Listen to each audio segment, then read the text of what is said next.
Olá pessoal, hoje a gente vai falar com Alan Jones, ele que é formado em Sistema da Informação e mora e trabalha há quase 3 anos lá em Portugal. Está fazendo mestrado na Universidade de Minho e é um juazeirense, vamos dizer, um matuto que foi morar na Europa. Com certeza, obrigado eu. Alan, como era a tua rotina antes da Covid-19 chegar a Portugal?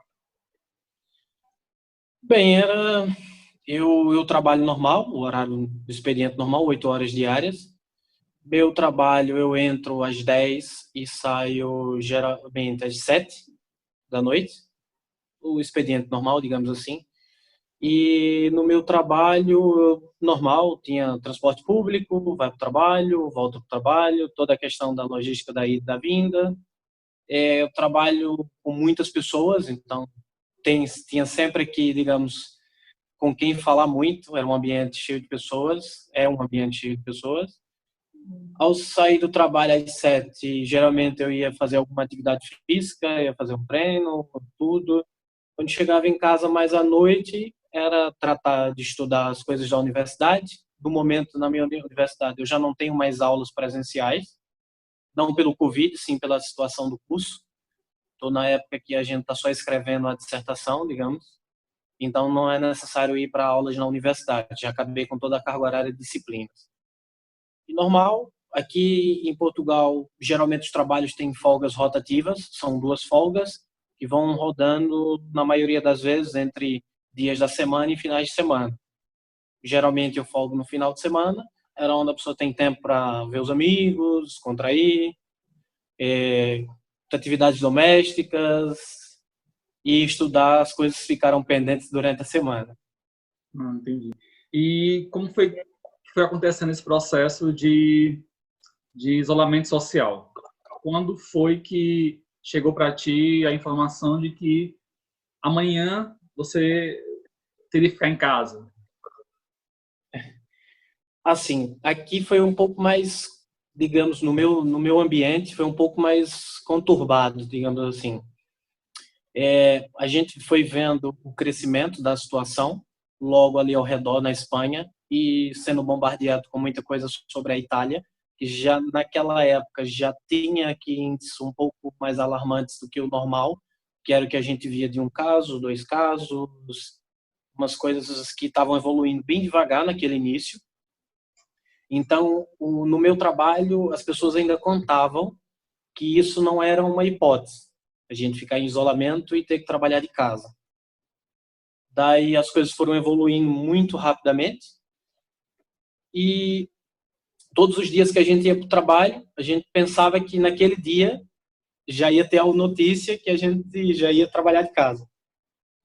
E essa notícia nunca chegava.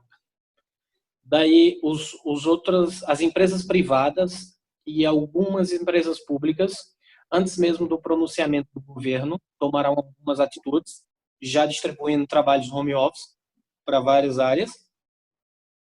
E o nosso ainda nada, eles estavam, digamos assim, espera do governo dizer assim, impor alguma coisa. Daí isso só aconteceu mesmo no dia, eu acho que o isolamento começou no dia 19 de março.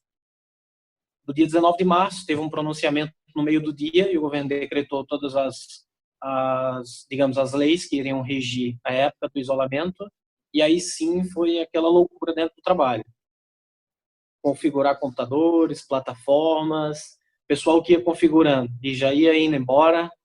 É uma bagunça total, porque é uma situação nova para todo mundo, principalmente para eles, digamos assim.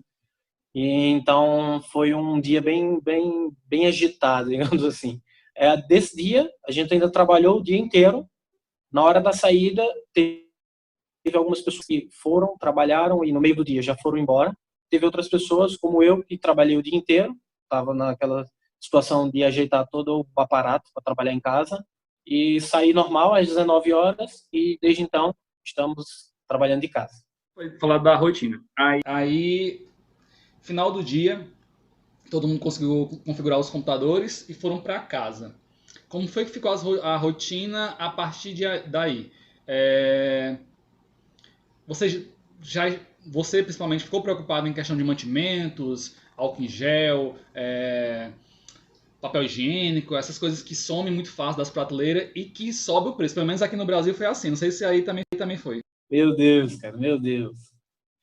Assim, eu moro numa casa com alguns outros estudantes. Então, eu também, além de não ter uma necessidade de fazer grandes compras, também não convém, porque os alimentos perecíveis estragam. Mas eu não fiquei com essa preocupação, porque se a gente parar para pensar um pouco o que estava acontecendo, não era nada, digamos, que pudesse impedir. É tanto que nem no caos que vivem em outros países eles estão impedidos de comprar alimentos essenciais. Pelo contrário, o governo fez várias medidas para deixar com que as pessoas que abastecem os grandes centros continuassem a funcionar. Então, de fome eu sei que eu não ia morrer. Então, eu não tive grandes alarmes quanto a isso. Quando chegou a minha folga, digamos, isso foi numa quarta-feira, se eu me lembro bem. Quando eu folguei no sábado, eu fui no supermercado normal, fiz minhas compras e voltei para casa, sem grandes alarmes com papel higiênico ou álcool em gel. Tinham pessoas bem alarmadas, sim. Nos supermercados, nós já tínhamos que ter uma distância de pelo menos 1,5 metros de cada pessoa, tanto na fila para entrar, quanto quando estávamos fazendo as compras. E eles controlavam a quantidade de pessoas que estavam dentro do supermercado. Então, mais ou menos aí. Mas nessa primeira semana, a gente via pessoas com 3 carrinhos de compras lotados, a ponto das pessoas que estarem dentro, trabalhando no supermercado, não terem tempo para repor. E as pessoas, quando chegavam nas prateleiras, pensavam que não tinha mais comida, se desesperavam mais, saíam do supermercado e iam em outro. E assim foi uns 2 finais de semana de bola de neve mesmo. Todo mundo pensou que todo mundo ia morrer de fome, ia Nesse morrer sem período, papel higiênico. nesse período não houve uma restrição à quantidade de itens por pessoa. Que aqui também teve essa restrição. E ainda tem, né? Tá valendo ainda a restrição. Leite em pó, enfim. Não sei se o papel higiênico estava na lista, mas tem alguns itens que entravam nessa lista de restrição de quantidade de itens por pessoa. Aí não teve. Não abriram isso, não, mas foi um negócio esquisito mesmo de se ver. Você pensava que o pessoal estava do Armagedon, sei lá, trancado num país que estava 6 meses sem receber mantimento. Eu acho que essas pessoas todas se arrependeram. Eu tenho quase absoluta certeza. Eles estavam fazendo fila, é isso que tu disse? No supermercado? E sim, existiam filas grandes mesmo, e além das filas, as pessoas compravam coisas que tu não tem noção, era muita coisa mesmo. Porque aqui o pessoal não tem cultura, como a gente no Brasil, de fazer compra para o mês todo. Uhum. A cultura deles é fazer pequenas compras semanais. Uhum. Então, você via famílias inteiras portuguesas fazendo compras que eu acho que dava ali para 3 meses, sem medo. E os itens, tu percebeu se assim, sumiram, né? Aqui sumiu muito álcool em gel, a gente não encontra mais, máscara. E os preços também subiram. Os preços.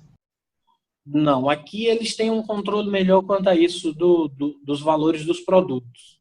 Uhum. Geralmente não podem inflacionar tanto como a gente vê no Brasil. Quando acontece alguma coisa, eles vão lá e inflacionam. Uhum. Não, aqui não. Os preços não aumentaram. Pelo contrário, existem muitos supermercados fazendo promoções. Uhum. E agora as coisas sumiram mesmo. Eu nunca comprei um álcool em gel, nem comprei uma máscara. E nas vezes que eu fui no supermercado, nunca nem vi. Acabou de um jeito que, se eu tivesse precisando disso na minha vida, eu tava ruim as coisas. Em isolamento desde 19 de março, com home office e também com a dissertação para terminar. Como é que está a tua rotina em casa, assim, para se organizar e dar conta disso? E também assim, cuidar da saúde mental para não ficar pensando que tem que ficar em casa, O mais difícil para pessoas que são mais ativas principalmente na rua, digamos assim, que gostam de estar na rua, atividade na rua, visitar amigos e etc. É o fato de você passar 24 mais 24 mais 24 horas dentro de casa. Então, eu tentei logo pensar nas coisas que eu poderia fazer para esquecer o fato que eu estava em casa. Então, a minha rotina do horário de trabalho não alterou, eu ainda continuo trabalhando das 10 da manhã às 7 da noite, entre os intervalos, almoços e etc. Continuo acordando na mesma hora que sempre. E à noite, eu tenho, por incrível que pareça, tentado conseguir produzir mais, porque como eu não tenho mais os tempos de translado, eu já estou em casa, então eu consigo fazer aquelas coisas que faltava tempo, porque eu tinha que passar uma hora dentro de um ônibus.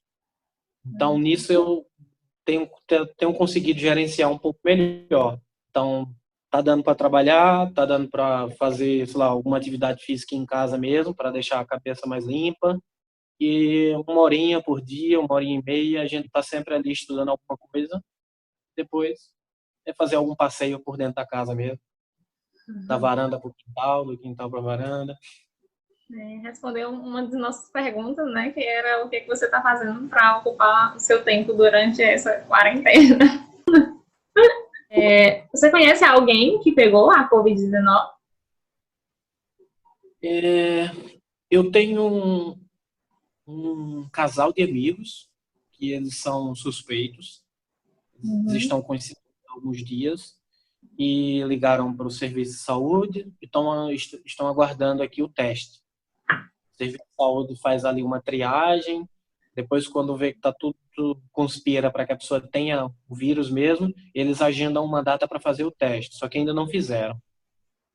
E por incrível que pareça, um amigo meu, que não mora aqui na mesma cidade, mora lá 80 quilômetros daqui, ele me falou hoje que foi atestado com o Covid, eu não sabia também, fazia um tempo que eu falava com ele, e que estava lá em isolamento. Ele trabalha e mora numa cidade, só que os pais dele são de outra.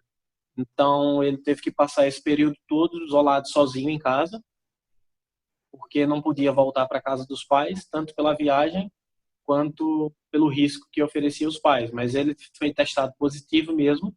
Agora ele está na fase de fazer os testes para verificar se realmente está curado. Ele não me falou muito, mas disse que passou alguns momentos bem complicados, mas agora já está no caminho de ser mais ali uma pessoa que se recuperou bem. Alan, eu estava fazendo uma pesquisa aqui no site da RTP, que é um site português, e atualizando os dados, né? 504 mortes aí em Portugal, 16.585 casos, dentro de uma população que é de 10,28 milhões de habitantes. Comparando com o Brasil, que é 209 milhões, e espalhados por aí, né, em 26 estados mais o Distrito Federal, não dá uma certa apreensão por estar num país mais denso, vamos dizer assim? As pessoas estão mais juntas? Sim, a gente, no começo, a primeira comparação que a gente faz é essa, né? A densidade que o Brasil tem não tem como comparar, né? Então, um vírus desse se disseminando no país da gente, a gente tem um tempo para ficar muito mais tranquilo, porque as pessoas não estão tão juntas, mas também pensa pelo outro lado, né? Que se a proporção for tal qual está aqui, vai ficar bem ruim também.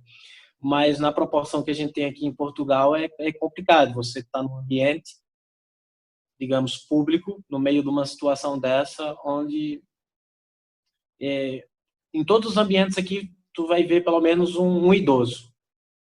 É incrível isso. Tu vai sei lá, num restaurantezinho pequeno, comprar uma comida para comer em casa, tem 2 idosos lá, certeza. Então, e essas pessoas podem ser aquelas pessoas que estejam a levar vírus, a trazer, ou que estejam pelo menos só correndo riscos, né? Mas, assim, eu evitei bastante. Eu acho que desde o dia 19, foi quando tudo começou, eu devo ter saído de casa 3 vezes. Todas as 3 vezes foi para ir no supermercado. E no mais, Eu acho que eu não brinquei, digamos assim. Não fui passear, não fiz atividade ao ar livre, mas é muito perigoso. A gente pensa assim que pode ser alguma coisa mais simples, né? Que a gente jovem, principalmente, diz assim, não, a gente é mais forte, mas é muito perigoso. Eu não apostaria na dúvida, nesse caso. Você notou diferença no comportamento das pessoas, tipo medo, depois de anunciarem, né, assim, Covid? Nos primeiros dias, as pessoas brincavam, você via nitidamente. Por exemplo, na primeira ida no supermercado que eu fui, depois dessa situação, as pessoas brincavam ainda, estavam lá. Você escutava piadas, as pessoas brincando, outras brincando com pessoas que estavam já mais protegidas, usando máscara. Foi aprovado ontem, tinha a galera já usando máscara, luva, óculos, já todo. Tinha um pessoal bem preparado já, digamos assim. Mas no decorrer dos dias, eu acho que pelo fato das notícias, né? No noticiário, eu imagino que aí seja igual, só passa isso. É a mesma notícia em todos os jornais do dia. Então, aqui a mídia também não é diferente, bombardeia toda hora, seja televisão, internet ou qualquer outro meio de comunicação. E com o tempo as pessoas foram adquirindo aqui uma certa maturidade, mas nos primeiros dias ainda era tudo igual para eles. E depois as pessoas teve uma segunda fase, que as pessoas começavam a ir na rua e quando viam outra pessoa tinha um olhar meio hostil. Você estava andando na rua para ir no supermercado, por exemplo, e as pessoas passavam por ti e te olhavam assim, de cima a baixo, te examinando, sabe? Será que ele vai tossir? Será que ele vai espirrar? Ficavam te olhando assim, aí passava. Aí, não, deu certo, vamos embora. Aí parece que essa pessoa tá bem. Entendi também, né? Estamos na mesma situação. Ah, lá, aí Mas tem, mudou. aí tem sistema público de saúde, não? Sim, sim. Tem.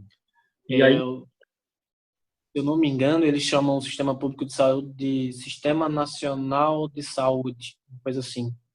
Aqui quase não tem questão privada.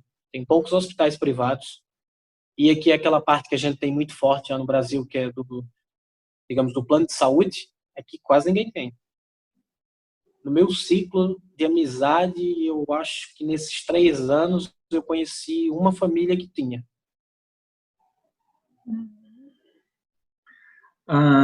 a propina aí em Portugal tem um outro sentido. Você, como imigrante, é obrigado a pagar propina e explica para a galera o que é propina.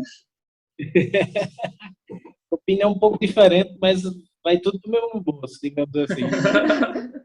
Não, isso é dos primeiros semestres de aula, é o que rola mais piada aqui, é eles fazendo piada, os professores, entre a propina daqui e a propina de lá. A propina aqui é a mensalidade do curso. Qualquer curso que tenha uma mensalidade fixa, por exemplo, eles vão chamar de propina, quando é ligado ao meu estudantil. Então rola muita duplo sentido aí mesmo. Quais as medidas que o governo daí está tomando, né, para prevenir a Covid-19? Bem, eles encerraram todos os serviços privados que tinham pessoas muito juntas, por exemplo, ginásios e os clubes,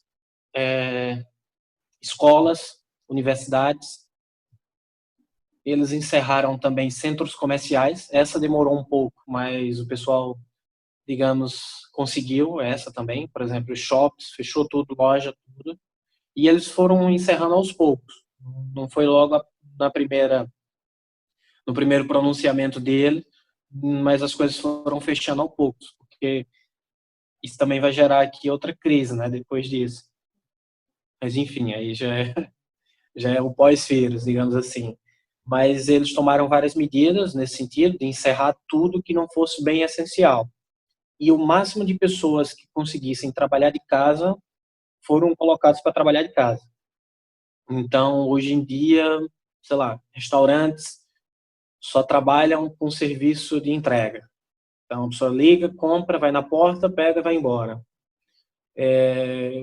Lojas no centro, tá tudo fechado. Centro tipo roupa, compras, essas compras, digamos, do dia a dia, o pessoal que quer fazer compras de roupa, joias e etc, tá tudo fechado. Não tem nenhum tipo de serviço que possa fazer com que aquelas pessoas possam continuar trabalhando, a não ser a venda online. Eu acho que é mais fácil dizer o que funciona. O serviço público de transporte ainda funciona, bem reduzido, mas funciona. E a maioria das pessoas estão trabalhando em casa. O resto está tudo fechado. O governo está oferecendo alguma ajuda financeira? É um projeto? Sim, existe aqui algumas decisões do governo. A primeira delas, se eu não me falha a memória, foi quem tem filhos entraria num auxílio em que não precisaria trabalhar para ficar com o filho e receberia 66% do salário, sendo que 33% era pago pelo governo e 33% pela entidade patronal.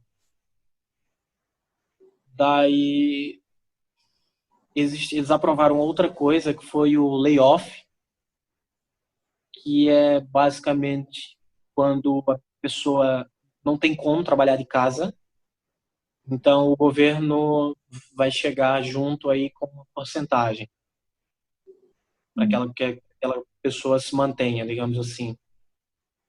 E eu acho que foi mais ou menos isso. O resto das pessoas estão sempre se enquadrando numa ou outra, ou no layoff, ou então na parte de quem tem filhos. E ajuda para as empresas? Sim, para as empresas eles diminuíram impostos consideravelmente. Eles tomaram algumas medidas para tentar diminuir o imposto tanto das empresas privadas quanto públicas. Se eu não me engano, isso eu não li muito, mas eles estão fazendo alguma coisa no sentido das empresas que nessa altura não despedem funcionários. Então, a empresa que consegue manter o funcionário, mesmo nessa época, vai ter aqui algumas regalias também. Eu vi alguma coisa sobre isso. E, basicamente, eles estão trabalhando aí cada vez mais em reduzir imposto, tanto fiscais quanto impostos que as empresas pagam por manter o negócio, o estabelecimento, imposto da coisa física, digamos assim. Eles estão diminuindo também. E existem algumas especulações aí sobre a parte da moradia. Os impostos relacionados à moradia e aluguéis também. Não está como a Itália, se eu não me engano, a Itália já avançou aí nisso também, no caso do pessoal que o pessoal que paga aluguel e, além do aluguel, que paga financiamento do próprio imóvel. Eles avançaram com medida bem mais drástica do que isso, parece que foi adiando, o pessoal não precisava pagar agora, mas também aí já não posso dizer com tanta propriedade. Mas eles estão estudando alguma coisa nesse sentido aqui também nos financiamentos. Os bancos também deram uma aliviada no que diz respeito a impostos e cobranças. E, digamos assim, eles estão tentando fazer com que o país não pare de trabalhar na totalidade, mas também que ainda tenha arrecadação. Pelo menos é na minha percepção o que está acontecendo.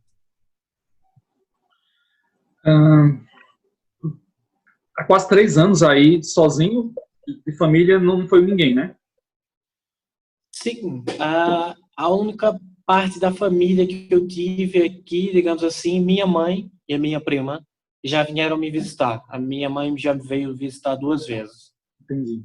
Aí, na situação atual, já passou pela tua cabeça pegar o Covid-19 longe de casa? Eu acho que é a primeira coisa de quem está fora, né, digamos assim, sem uma pessoa mais próxima. A gente faz amigos, claro, né, mas a família da gente é a família da gente. Então, já passou, tipo, só pegar uma situação dessa onde tudo vai ser novidade, a pessoa vai ter que procurar alguma coisa para se enquadrar em algum regime desse, de a pessoa não poder trabalhar, questões de hospitalares e etc. É um pensamento que, se a gente parar um pouco para pensar nisso, vai confundir um pouco a mente da gente, mas é o tipo das coisas que a gente tem a preocupação, mas que também não pode tirar a gente do prumo, digamos assim. Já Mas pensou seria... em voltar para o Brasil, apesar dessa Oi? situação? Já pensou em voltar para o Brasil? Olha, nem tem como. Eu tinha amigos que tinham passagens compradas para ir para o Brasil em março e nenhum deu certo. Não era para voltar, era para passar férias, claro, mas nem tem como. Em uma das conversas com a minha mãe, eu acho que no começo de tudo aqui, ela acho que na situação que ela vive hoje, que ela está aposentada, digamos, é aquela pessoa que está ligada no jornal sempre, então acredito que ela foi bombardeada ali com muita coisa e ela teve uma hora que disse, não, vamos comprar uma passagem, venha passar um tempo aqui. Mas isso aí não existe não, calma, as coisas vão se resolver. Se eu for para aí e eu não tiver doente, é perigoso até eu adoecer na viagem e levar para muita gente aí. Só que logo depois da gente ter essa conversa, logo já fecharam aqui fronteiras para voos internacionais. O que as empresas fizeram com os teus amigos em relação às passagens? Devolveram? Não, eles estão sugerindo um adiamento, sem custos. O único custo que tem é caso a passagem comprada tenha valor a mais, não tenha aquele mesmo preço. O resto, ainda nada sobre reembolso. Aí tem muito morador de rua, Alan. Como é que fica essa questão? O governo está cuidando dessas pessoas? Como é que eles vão ficar isolados se eles não têm como se isolar, né? Vamos dizer assim. Mas não tem. É muito difícil você encontrar pessoas aqui que não têm, que estão em situações de desabrigado total. É difícil mesmo. São, sei lá, eu acho que são pouquíssimas pessoas. Mas eu me lembro de ter visto uma dessas coletivas de imprensa que eles estavam providenciando abrigo para essas pessoas. E particularmente nas últimas vezes que eu saí de casa, inclusive à noite, que é quando geralmente a gente se vê, os moradores, eu não vi mais nenhum. Eles estão tendo esse apoio, né, do governo. Eles estão tendo ali um certo apoio, não sei que ponto, mas acredito que eles estão com, pelo menos, tendo teto e comida. Acredito eu que eles tenham, nessa altura do campeonato, eles tenham isso, porque pelo menos na rua eles não estão. Conhece alguém que estava aí só a passeio, ou já ouviu falar, e aí a partir do momento que explodiu, né, o Covid, não conseguiu mais voltar para o seu país? Assim, eu conheço uma pessoa só, mas não se enquadra numa situação de risco. Eu tenho um amigo que recebeu um familiar dele aqui e tinha uma passagem que estava agendada para voltar no meio de março, depois dali do dia 21, se eu não me engano, por ali pelaquela semana, e está adiado sem previsão. Então ele está aí. A pessoa está lá na casa dos familiares e não pode voltar. Não é uma situação tão complicada ao ponto da pessoa que veio do passeio, estava em hotel, etc., mas não pode voltar. A gente viu no jornal, não sei se a situação já foi normalizada, o pessoal pedindo a ajuda à diplomacia brasileira para voltar, por causa que o voo da Latam, acho que era da Latam, tinha sido cancelado diversas vezes, eles não tinham mais condições para se manter, né, pagar, enfim, alimentação, o hotel, e era em Lisboa, mas realmente não sei, não acompanhei mais a situação, ver se eles já conseguiram voltar. Quando a situação terminar, qual vai ser assim a primeira coisa que tu quer fazer fora de casa, né? Mas fazer um churrasco a céu aberto. Você está todo mundo envolvido nessa ideia, no mesmo pensamento, que assim que acabar a gente vai fazer um churrasco só com hora de começar. E vou passar o maior tempo possível que eu puder na rua. Vocês falam em churrasco, são mais brasileiros que estão contigo, não? Assim, na minha casa, eu só tenho uma pessoa que mora, que é brasileiro também, mas já tem nacionalidade, mora aqui há muitos anos mesmo. Mas aqui tem uma comunidade muito grande brasileira, né? Muito grande mesmo. Então, eu tenho um ciclo de amizade que praticamente eu estou no Brasil, digamos assim. Tem gente de quase todos os estados nesse ciclo de amizade. Então, tem muito brasileiro aqui. Então vamos lá. O calor dos brasileiros, vamos dizer assim, você não sente tão falta, já que você tem aí uma comunidade boa de brasileiros. O churrasco também não. O que é que sente falta do Brasil? Cara, bicho, eu sinto falta digamos assim, dos meus amigos, né? No Brasil a gente tem amigos de infância que a gente vai levando ali até realmente ir embora, digamos assim, ou eles irem, ou a gente ir. Então, sinto falta da minha família. Sinto falta muito também das comidas típicas do Brasil.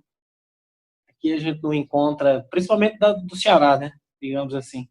Ceará, aquelas comidas mais carregadas que a gente tem, que não se vê. Aqui ainda a gente ainda consegue comprar ali uma tapioca, cuscuz, mas geralmente não se encontra muito mais do que isso.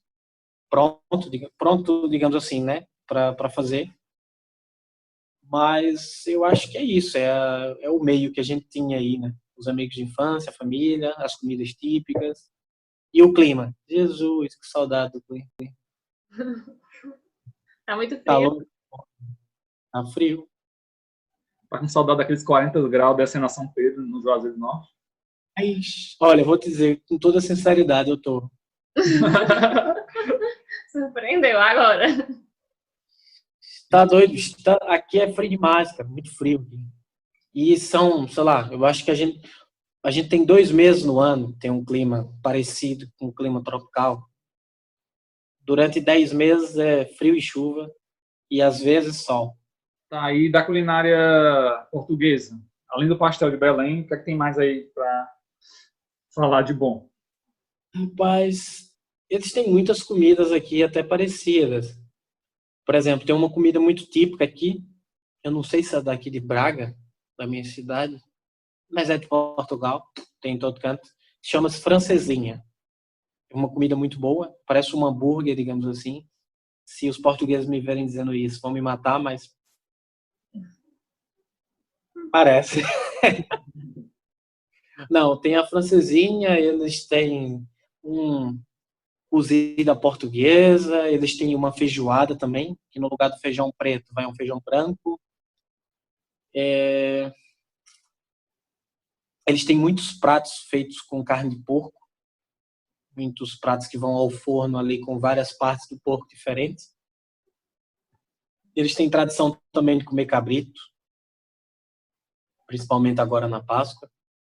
E pato e coelho, comem pra caramba também. Aí tem alguns pratos que eu já não sei o nome, mas tem alguns pratos específicos com prato e coelho. E sem falar nas centenas de pratos diferentes com bacalhau, que aí tem bacalhau tudo que você imagina. Qual o maior desafio de morar fora? Olha, adaptação, né? Adaptação a tudo, acho que engloba bem, que é outro meio, outra cultura, outros costumes, sei lá. Você tem que se adaptar a tudo, digamos assim, ao clima, às pessoas, a forma de trabalhar. Existem várias variáveis aí. Mas é muito relativo isso, porque aqui em Portugal mesmo, a grande quantidade de imigrantes foi chegando a partir do ano de 2018, que aí foi quando veio muita gente mesmo. Então, eu cheguei no final de 2017, então ainda devo ter pego aí uns 6 meses, onde, entre aspas, ainda éramos minorias em ambientes. Hoje você vai chegar num restaurante, tem 30 pessoas, dessas 30, sei lá, 12 são brasileiros. O resto são pessoas portuguesas, africanos, chineses, e entre outras nacionalidades. Então, quando eu cheguei, então eu ainda tinha pouco ali naquela parte daquela comunidade brasileira, digamos assim. Então, todos os ambientes que eu ia, ainda éramos bem minoria, né? Então, você tem que se adaptar a várias coisas que vão surgindo, que são novidades. A coisa que mais impacta, digamos, que eu acho que é a gente, a gente é mais caloroso. Então, a gente chega, pega na mão do amigo, abraça, dá beijo na bochecha, fala, e fala com entusiasmo, principalmente quando não vê uma pessoa há muito tempo. E aqui não. Aqui, no máximo, com os homens, rola ali uma pegada, um aperto de mão. Com as meninas, é tipo, De longe, né? até depois, quando se quebra toda aquela parte inicial que eles têm, aí você tem ali você consegue ter ali uma certa intimidade a mais, mas ainda não chega nem perto. Aqui você, por exemplo, no começo a gente conhecia as pessoas novas, aí chegavam no outro dia, e aí, pessoal, tudo bem? Aí as pessoas entravam em pânico. Chegava, tu conheceu um grupo, tem 3 mulheres, 3 homens, tu fala com todos os caras, quando tu chega para falar com a menina, nossa tradição é dar 2 beijinhos na bochecha, olá, tudo bem? Você chegava para abraçar a pessoa, meu Deus, o que que eu faço agora?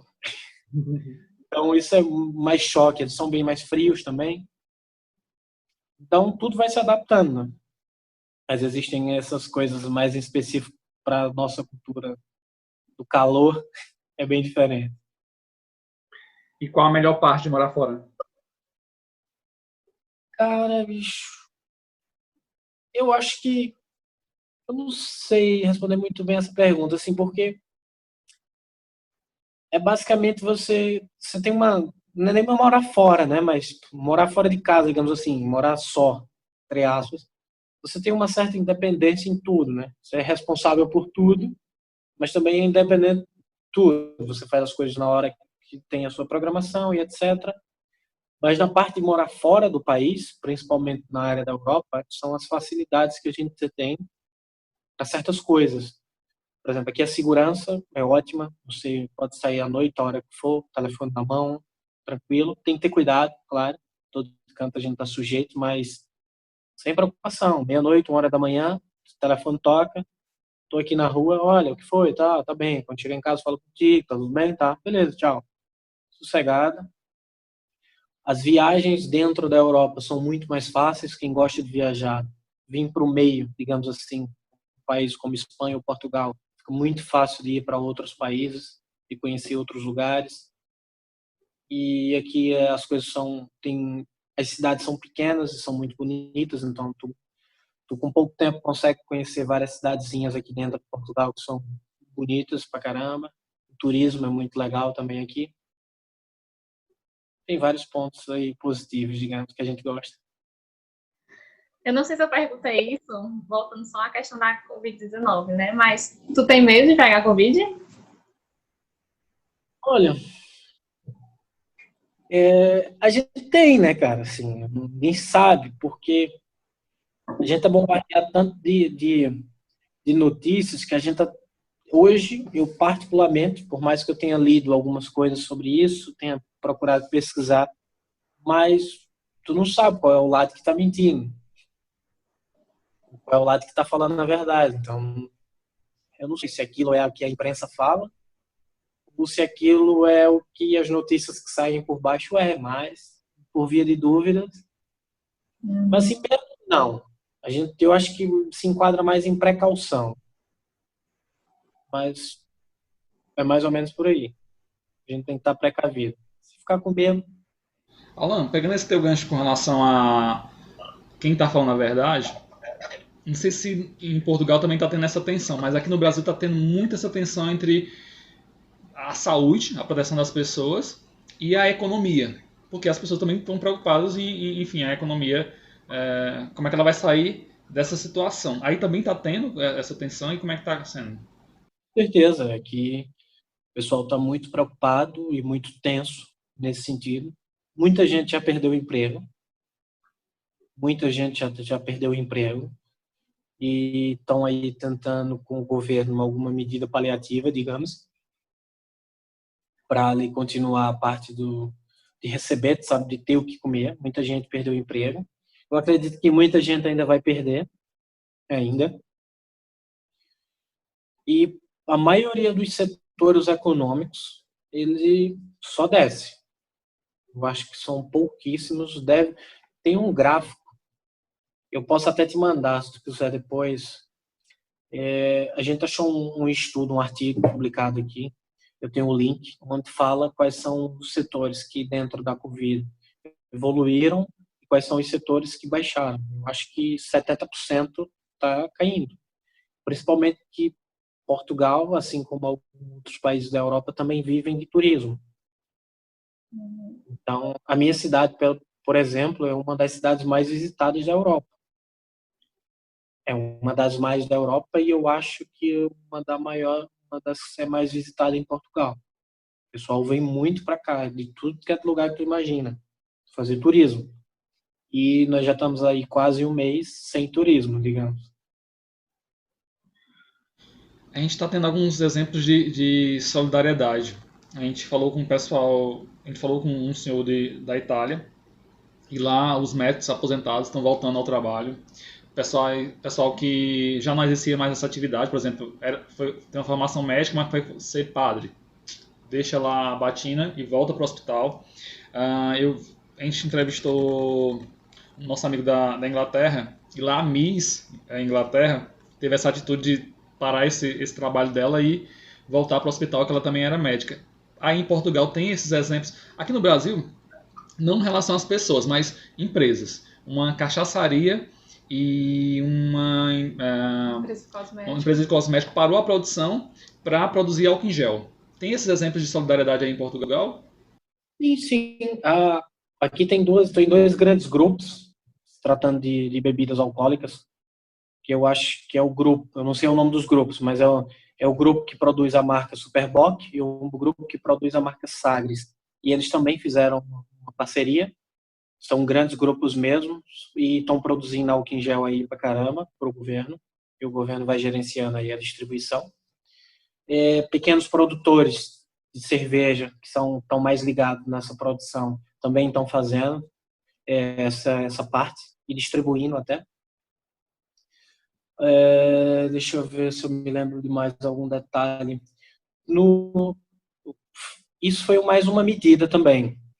No começo de tudo, tomaram uma medida que era voltar a contratar, entre aspas, né, um contrato temporário, todos os médicos que estavam afastados, enfermeiros e profissionais da saúde que não estavam exercendo a função atualmente. Então, muita gente que não trabalhava, que estava aposentado, que tinha essa formação, foi resgatado também para trabalhar nessa situação. E existem casos, né? Tem empresas que estão doando. Teve uma empresa aqui que foi uma notícia até bem bacana. Uma empresa, um grupo que é muito grande também aqui em Portugal, bem forte. Eles doaram não, né? Eles vão pagar 6 meses de salário de uma companhia de teatro. Isso foi bem interessante, a galera. Eu até li essa matéria e ele disse que um país sem cultura é um país morto, então não poderia deixar a cultura do país morrer. E aí então a empresa deles vão pagar essa parte salarial dessa tal companhia de teatro. E alguns empresários mais fortes, digamos, estão tomando algumas iniciativas pequenas em seus grupos ou até outras que abrangem mais. Tem várias coisas aí na mídia, né? Deixa uma mensagem, Alan, para as pessoas aqui do Brasil, do canal. Fica livre, né? Se você quiser falar sobre os cuidados da Covid, ou enfim, alguma coisa que você queira, uma mensagem, sei lá, de esperança, algo assim do tipo. O que eu tenho dito para as pessoas que estão mais próximas de mim no Brasil é que realmente tem que se cuidar. Nesse momento, ter precaução é necessário, não só pela pessoa, mas pelos outros que estão em volta. Então, a gente tem que tomar todos os cuidados que sejam possíveis. Tentar fazer o máximo possível, manter a cabeça no lugar, porque atualmente, né, digamos que a doença do século está atingindo todo mundo. essa parte aí da cabeça da gente, que tem ali descoberto várias outras doenças que têm deixado as pessoas ansiosas e etc. Então isso vai afetar muita gente.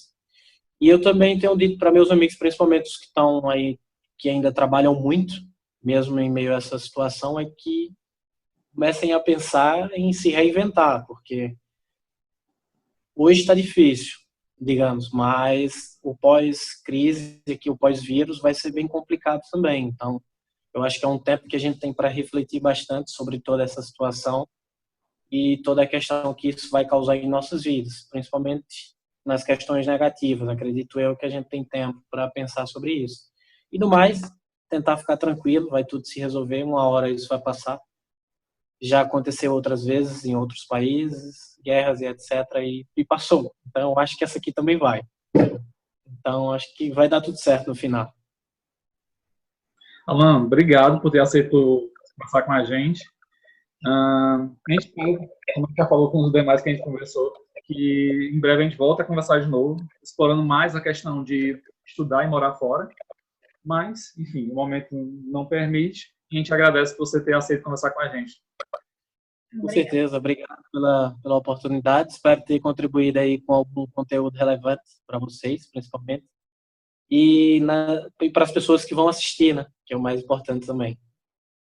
Foi boa, valeu. Obrigada. Valeu, muito obrigado, se cuidem, um abraço.